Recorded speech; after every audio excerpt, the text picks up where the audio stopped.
దేవునికి మహిమ కలుగును గాక. వాక్యములో ఒక కొత్త విషయాన్ని మనం తెలుసుకునే ప్రయత్నం చేద్దాం.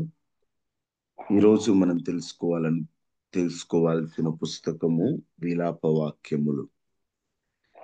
విలాప వాక్యములు అనేటువంటి ఈ పుస్తకములో 5 అధ్యాయాలు మనకి కనిపిస్తాయి.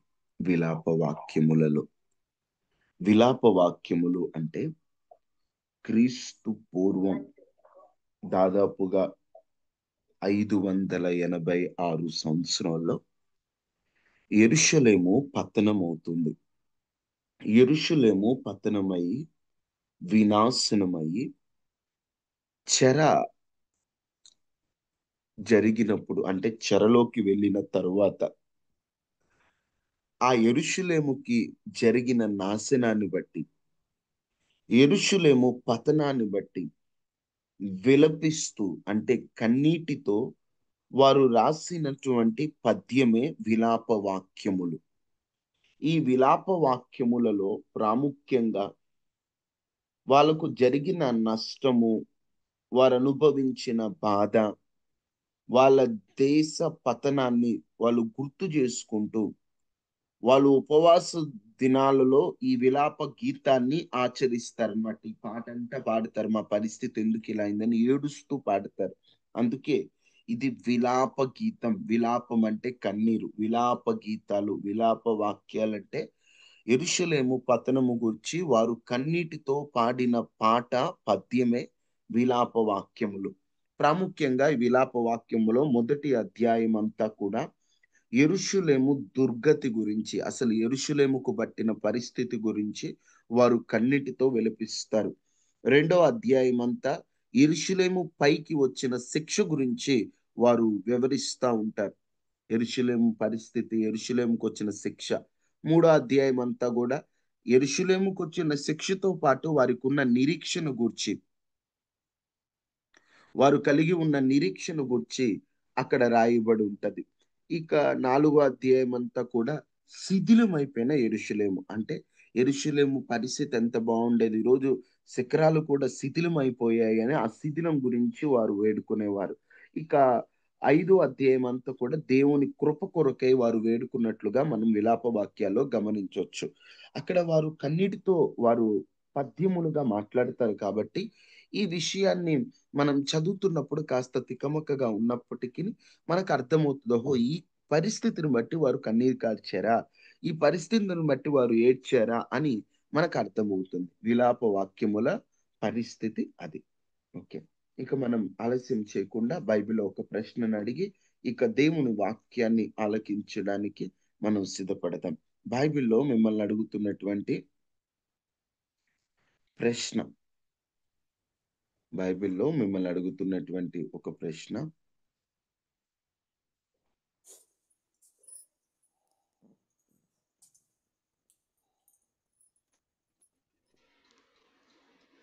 ఒక్క నిమిషం.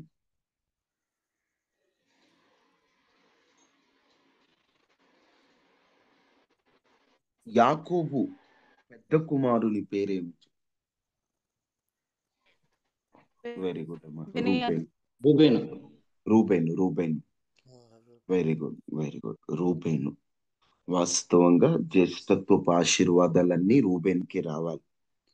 చేతులారా ఆవేశాన్ని బట్టి చేయరాని కార్యాన్ని చేసి ఆ దీవెనలు పోగొట్టుకున్నాడు. ఇంతకు ముందు వర్తమానంలో కూడా మేము చాలాసార్లు చెప్పాను, రూబేను ఆశీర్వాదాలు పోగొట్టుకున్నాడు, షిమ్యోను పోగొట్టుకున్నాడు, యూదా ఆశీర్వాదాన్ని సంపాదించుకున్నాడు. రూబేను దీవెన పోగొట్టుకోవడానికి ప్రాముఖ్యంగా కొన్ని కారణాలు ఉన్నాయి. షిమ్యోను పోగొట్టుకోవడానికి కొన్ని కారణాలు ఉన్నాయి. యూదా సంపాదించుకోవడానికి కొన్ని కారణాలు ఉన్నాయి. కొంతమంది ఏమో దీవెన పోగొట్టుకున్నారు, కొంతమంది ఏమో దీవెన పొందుకున్నారు. దీవెన పోగొట్టుకునే వారి జాబితాలో మనం ఉండకూడదు, కానీ దీవెన పొందుకునే వారి జాబితాలో మనం ఉండాలి.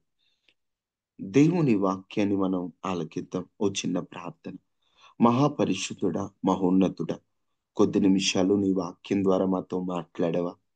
మా ప్రాణమును తెప్పరిల్ల చేసి, హృదయములను సరిచేసి, పరిశుద్ధతతో నింపగలిగిన నీ వాక్యాన్ని మాకు అందించమని, శక్తి కలిగిన నీ నామములో మీరు మాట్లాడమని, యేసు శక్తి కలిగిన నామములో అడిగి వేడుకొని ఉన్నాము తండ్రి. ఆమేన్. ఆమేన్. ఈ నెల దేవుడు మనకి చేసిన వాగ్దానం, నా జనులు ఇక ఎన్నటికీ సిగ్గునొందరు. దాదాపుగా ఉదయకాల ప్రార్థన ఈ నెలలో 2వ తారీఖు నుండి వర్తమానాలు అందించినప్పుడల్లా నిరీక్షణ, దేవుని కొరకు ఎదురు చూడటం, దేవుని కొరకు కనిపెట్టడం, ఇదే విషయాలన్నీ ధ్యానం చేస్తూ వచ్చాం. ఈ పూట వాగ్దానానికి సంబంధించిన కొన్ని మాటలు ధ్యానం చేసి, రేపటి నుండి క్రొత్త విషయాలు వేరొక టాపిక్ మనం ధ్యానం చేద్దాం.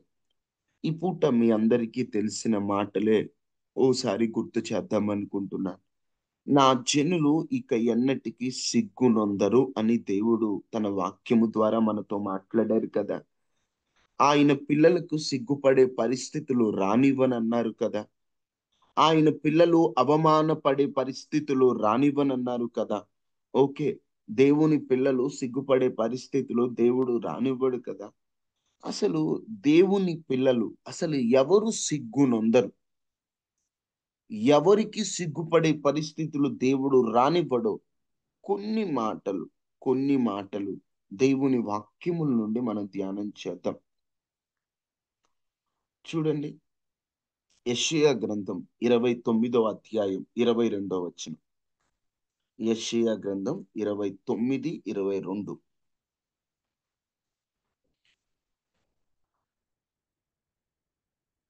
అందుచేతను అబ్రహామును విమోచించిన యెహోవా యాకోబు కుటుంబమును గూర్చి ఇలాగు సెలవిచ్చుచున్నాడు. ఇక మీదట యాకోబు సిగ్గుపడడు. యాకోబు యాకోబు సిగ్గుపడడు. ఇజ్రాయేలు దేవునికి భయపడుదురు. యాకోబు సిగ్గుపడడు. ఇక మీదట అతని ముఖము తెల్లబారదు. ఇక మీదట యాకోబు సిగ్గుపడడు. యాకోబు సిగ్గుపడడు. ఏమిటయ్యా యాకోబు సిగ్గుపడడు, యాకోబు సిగ్గుపడడు అంటున్నావంటే గుర్తుపెట్టుకోండి. యాకోబు అనగా అక్కడ ఒట్టి యాకోబుకే రాయబడి లేదు. వాస్తవంగా యెషయా గ్రంథం జరిగే సమయానికి యాకోబు ఎప్పటికో పరదేశికి వెళ్ళిపోయి ఉన్నాడు. యాకోబు సిగ్గుపడ్డాడంటే దాని అర్థం యాకోబు సంతానం అనగా ఇజ్రాయేలీయులు దేవుని ప్రజలు సిగ్గుపడరు. ఆనాడు యాకోబుకి రక్తం పంచుకొని పుట్టిన యాకోబు సంతానము ఇజ్రాయేలీయులైతే ఆ ఇజ్రాయేలీయులను దేవుడు సిగ్గుపరచడైతే విశ్వాసము ద్వారా అబ్రహాము పిల్లలమై దేవుని రక్తము చేత కడగబడడం ద్వారా దేవుని సొత్తైన మనం, దేవుని ప్రజలమైన మనకి కూడా యాకోబుకి వర్తించిన వాగ్దానం వర్తిస్తుంది. యాకోబు సిగ్గుపడవు, ఇక నీ ముఖము తెల్లబారదు అంటే మనము కూడా మన జీవితాలలో సిగ్గుపడే పరిస్థితులను దేవుడు రానివ్వడట. మన ముఖము తెల్లబారదంటే దాని అర్థం అవమానముగా అంతా అయిపోయింది, సిగ్గుపడ్డానని డల్గా ఫేస్ పెట్టే పరిస్థితులు దేవుడు రానివ్వడట. ఆయన తన పిల్లలను తల ఎత్తుకునే స్థితిలో ఉంచుతాడు. అందుకే స్పష్టంగా యాకోబు సిగ్గుపడవు, సిగ్గుపడవు. ఎవరు సిగ్గుపడరయ్యా? త్వరగా చెబుతాను, గుర్తు పెట్టుకోండి. ఎవరు సిగ్గుపడరంటే ఒకటి దేవుని ప్రజలు. యాకోబు అంటే దేవుని ప్రజలు. దేవుని ప్రజలైనటువంటి వారు ఎప్పటికీ సిగ్గుపడరు. అందుకే మన వాగ్దానం అది కదా, నా జనులు ఇక ఎన్నటికీ సిగ్గునుంద. నా జనులు మనం ఎవరి ప్రజలం? ఆయన ప్రజలం, ఆయన పిల్లలం. అందుకనే 100వ కీర్తన మనము ఆయన వారము, ఆయన ప్రజలము, ఆయన మేపెడి గొర్రెలము, ఆయన పిల్లలము. మనం ఆయన పిల్లలమైనప్పుడు ఆయన పిల్లలు ఆయన పడనిస్తాడా? ఆయన పిల్లలకు సిగ్గు కలిగితే ఎవరికి కలిగినట్లు? మీ పిల్లలు సిగ్గుపడ్డారు అనుకోండి, అవమానం ఎవరికి వచ్చినట్టు? తల్లికి వచ్చినట్టు కాదా? తండ్రికి వచ్చినట్టు కాదా? పిల్లలు సిగ్గుపడితే తల్లిదండ్రికి అవమానమా కాదమ్మా? నా భాష అర్థమవుతుందా? అవమానమే కదా. ఏం కాస్త నా మీద అలకలో ఉన్నారా ఏంటి? ఎవరు స్వరం ఎత్తట్లేదు ఈరోజు. మనమే అమ్మా, అవమానమే. అవమానమే కదా. అవమానం. ఇప్పుడు ఆయన పిల్లలమండి. మనం కొన్ని వాక్యాలు కొంచెం దృష్టి పెట్టి ఆలోచిస్తే మనకు ధైర్యం కలుగుతుంది. మనకు అవును. భరోసా కలుగుతుంది. ఎందుకంటే నేను ఆయన బిడ్డను. నా తండ్రి నన్ను సిగ్గుపరచడు. నా తండ్రి నన్ను అవమానపరచడు. నా తండ్రి నా చెయ్యి విడువడు. నా తండ్రి నన్ను ఓడిపోయేటట్లుగా చేయడు. ఎన్నోసార్లు మీకు వర్తమానంలో చెప్తూ ఉంటా. ఓడిపోతున్నట్లు కనిపించిన తన పిల్లల్ని దేవుడు ఓడిపోను. ఓడిపోనివ్వడు. హాఫ్ నైట్ ప్రేయర్ లో ఇంతకు ముందు జరిగినప్పుడు చెప్పినట్లున్నాను ఈ వర్తమానం. ఓడిపోతున్నట్టు కనిపిస్తున్నా, అపజయం పాలవుతున్నట్లు కనిపిస్తున్నా, అంతా అయిపోయినట్టు కనిపిస్తున్నా, తన పిల్లల్ని దేవుడు ఓడిపోనివ్వడు. తన పిల్లలకు అవమానాన్ని దేవుడు కలుగనివ్వడు.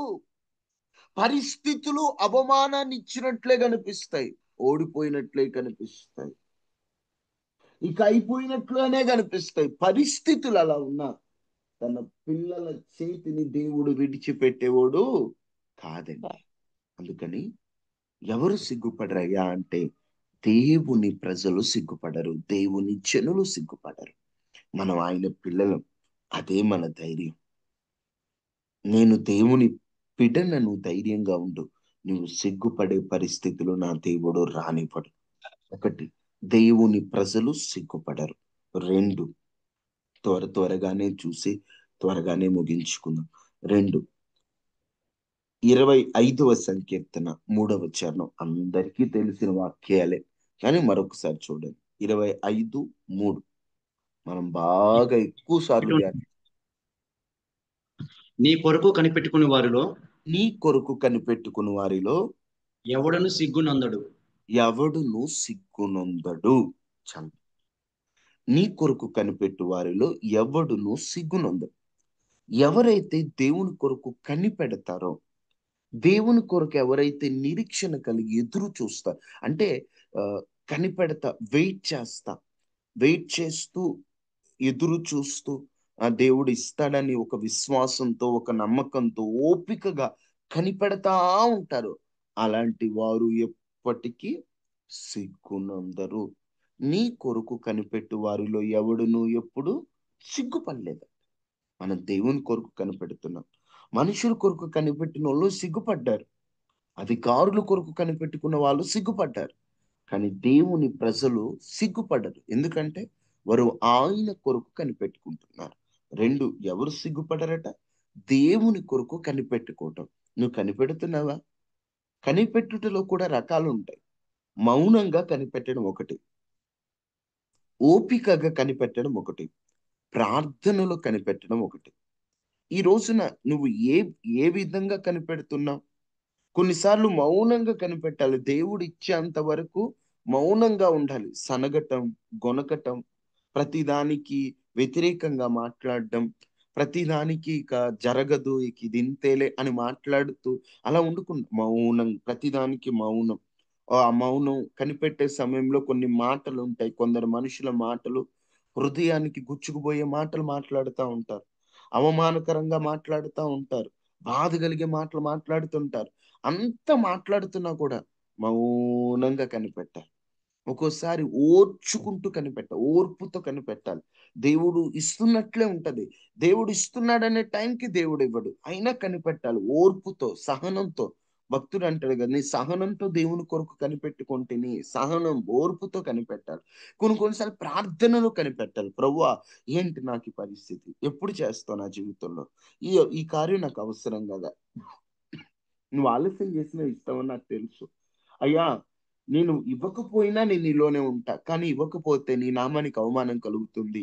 నువ్వు నాకు కార్యం చేయవా అయ్యా? కొందరు నీ వైపు తిరగాలంటే, నీ నామ మహిమ జరగాలంటే ఈ కార్యం అవసరం అని ప్రభు సన్నిధిలో కనిపెట్టాలి. నువ్వు కనిపెడితే ఆయన కొరకు కనిపెట్టుకున్న వారిలో ఎప్పుడు ఎవరును సిగ్గుపడలేదట.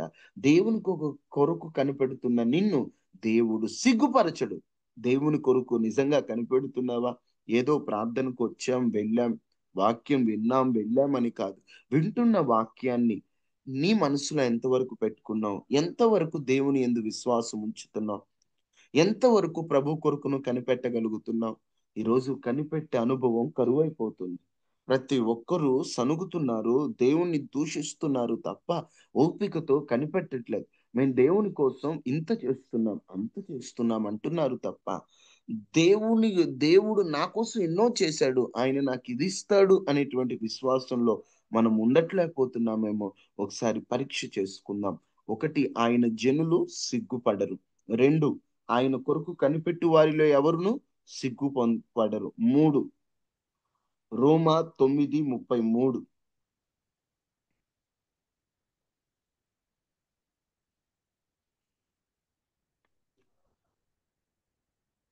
చూడండి. రోమా 9:33 ఇదిగో నేను ఇదిగో నేను అడ్డురాతిని అడ్డురాతిని అడ్డుబండను అడ్డుబండను సీయోనులో స్థించుచున్నాను.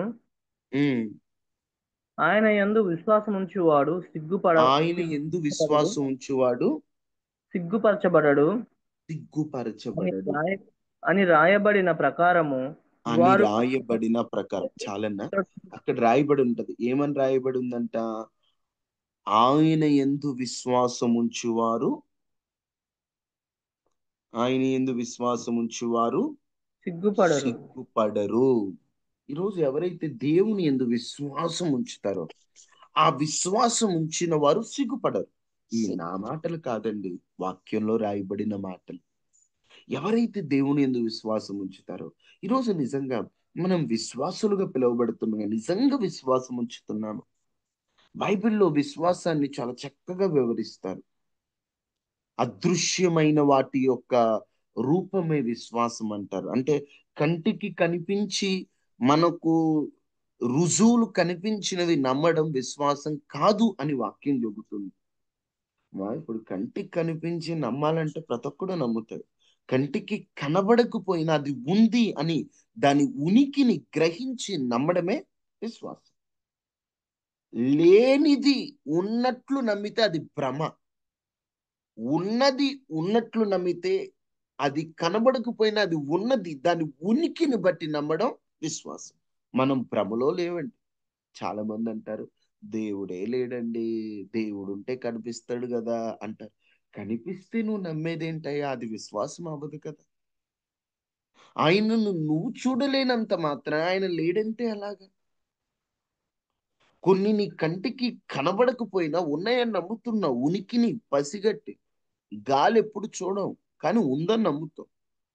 కొంచెం ఫ్యాన్ లో గాలి రాకపోతే తప్ప గాలి రావట్లేదు నాకు అంటాం. ఏం గాలి ఏమైనా కనిపిస్తుందా? కనిపించి వస్తుందా? కానీ నమ్ముతాం. ఎందుకు? దాని ఉనికి నీకు అర్థమవుతుంది. అలాగని దేవుడు ఉన్నాడు. ఆయన ఉనికిని అర్థం చేసుకొని విశ్వాసం ఉంచారు. ఎవరైతే దేవుని యందు సంపూర్ణ విశ్వాసాన్ని కలిగి ఉంటారో, విశ్వాసంలో కూడా రకాలు ఉంటాయి. ప్రారంభ విశ్వాసం, సంపూర్ణ విశ్వాసం, పరిపూర్ణమైన విశ్వాసం.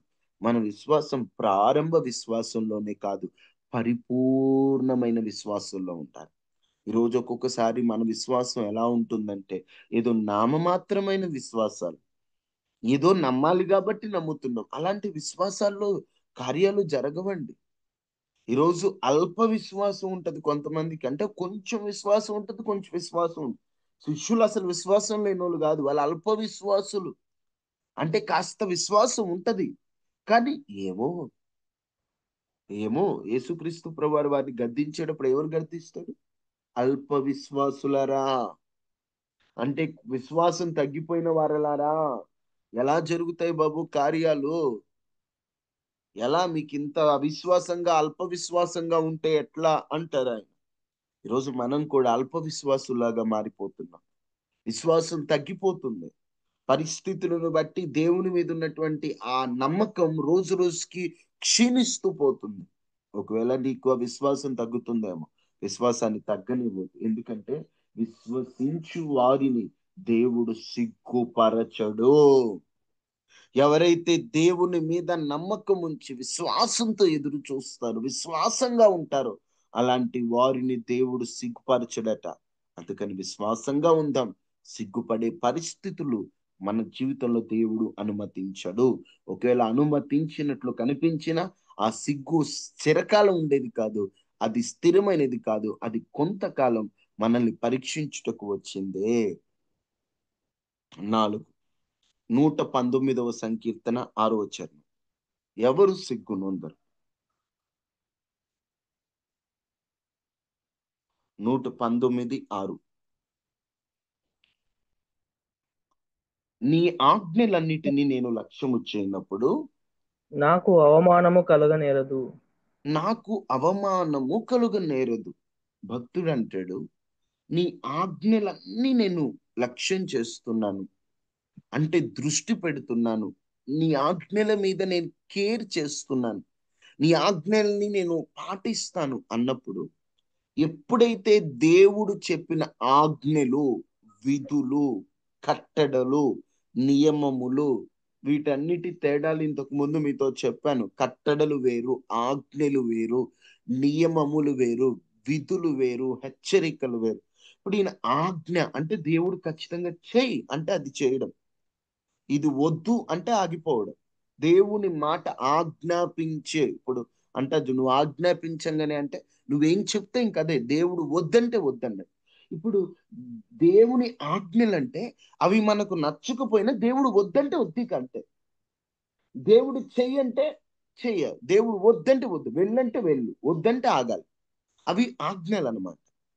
విధులు అంటే మనం చేయవలసినటువంటి, మనకు తగ్గట్టుగా మనం నిర్వర్తించవలసినటువంటి మన డ్యూటీ. విధులు అంటే, విధులు అంటే నువ్వు ఒక క్రైస్తవుడు కాబట్టి, నువ్వు క్రీస్తును అనుసరించేవాడు కాబట్టి నువ్వు ఇలా ఉండాలి, ఇది నీ విధి, నువ్వు ఇట్లా ఇట్లా ఉన్నావు కాబట్టి ఇది ఉండాలి, అది విధి.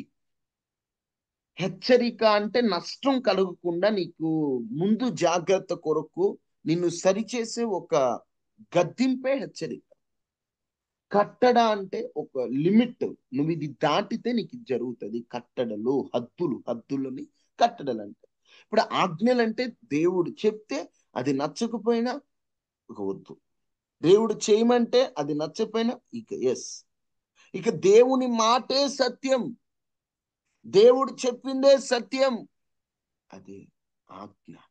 ఈరోజు దేవుని ఆజ్ఞకు మనం లోబడుతున్నామా? దేవుని ఆజ్ఞ ప్రకారంగా మనం జీవిస్తున్నామా?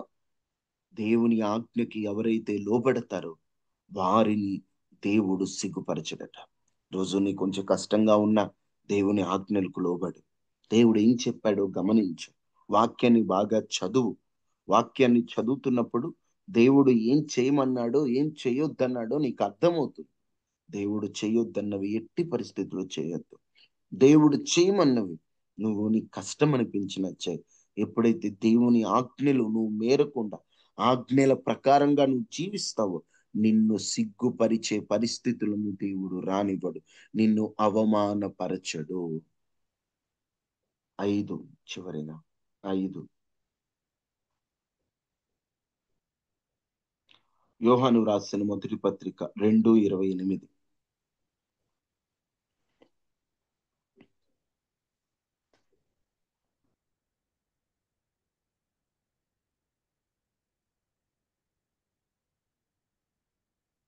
యోహాను రాసిన మొదటి పత్రిక 2:28. అయితే అయితే మీరు పరిశుద్ధుని వలన మీరు పరిశుద్ధుని వలన అభిషేకం పొందిన వారు అభిషేకము పొందినవారు కనుక కనుక సమస్తమును ఎరుగుదురు. అమ్మా ఒక్కసారి 2 యోహాను రాసిన మొదటి పత్రిక 2:28 చదవండి. చిన్నపిల్లలారా, కాబట్టి చిన్నపిల్లలారా, ప్రత్యక్షమగినప్పుడు ఆయన ప్రత్యక్షమన్నప్పుడు రాకడ ఆయన యందు రాకడ యందు మనము ఆయన ఎదుట సిగ్గుపడక ధైర్యము